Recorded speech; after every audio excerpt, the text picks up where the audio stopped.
Gaza තීරයේ පුළුල් කරන ලද හමුදා මෙහෙයුම් දිගටම කරගෙන ගියොත් එක්සත් රාජධානිය ප්‍රංශ සහ කැනඩාව නිශ්චිත ක්‍රියාමාර්ග ගන්නවා කියලා ඊශ්‍රායලයට තර්ජනය කරලා තියෙනවා. ඒ වගේම මේ මෙහෙයුම් නතර කරලා ගාසා තීරයට මානුෂීය ආධාර දෙන්නත් කියලා මේ රටවල් ඊශ්‍රායලෙන් ඉල්ලා තියෙනවා. මාර්තු 2 ඉඳලා කිසිම ආධාරයක් ගාසා තීරයට ලැබිලා නැති නිසා එක්සත් ජාතීන්ගේ සංවිධානය කියන විදිහට තත්ත්වය ගොඩක් දරුණුයි කියලා තමයි වාර්තා වෙන්නේ. මේ නිසා ගාසා තීරයේ කුඩා ළමුන් විශාල ප්‍රමාණයක් මිය යන්න පුළුවන් කියලා එක්සත් ජාතීන්ගේ සංවිධානය ප්‍රකාශ කරලා තියෙනවා.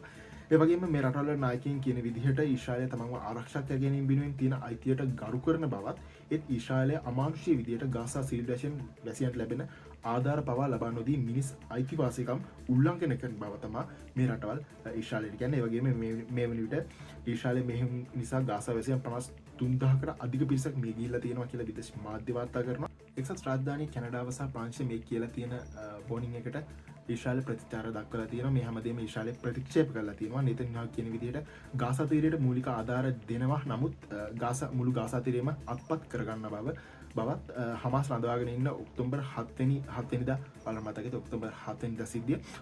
ඔක්තෝබර් 7 වෙනිදා ප්‍රාණාපකරුවන් 58 දෙනා නිදහස් කරන ලෙසටත් දන්වනවා. ඒ වගේම බටහිර නායකයින් හමාස් සංවිධානයට සහාය දක්වනවා කියලත් නෙතන්යාහු මෙතනදි කියලා දෙනවා. ඒ වගේම නෙතන්යාහු කියනවා ඩොනල්ඩ් ට්‍රම්ප්ගේ ගමන් මගට අනුව ඊශ්‍රායලයට සහාය දෙමින් යනු ක්‍රියා කරනවා කියලා තමයි ඊශ්‍රායලයේ අදහස. නෙතන්යාහු මෙහෙම කියලා තියෙනවා. ඒ ප්‍රංශ කැනඩාව සහ එක්සත් UK වල මේ කතාවට ප්‍රතිචාර දක්වමින් ඒක ප්‍රතික්ෂේප කරමින් ඊශ්‍රායලයට ලෝක වටින්ම මානුෂීය ක්‍රියා කරන්න කියලා ප්‍රෙෂර් කරන මේ වෙලාවේ ඉස්සරහට මේ යුද්ධය මොන වගේ අතකට හැරෙයිද ඔයාලට හිතෙන්ද ඔයාලා කමෙන්ට් කරන්න. එහෙනම් තවත් අප්ඩේට්ස් ලැබුණ ගමන් මේ ගැන අරන් එන්නම්. සුබ දවසක්. තව අලුත් වීඩියෝ එකකින් හමු වෙමු.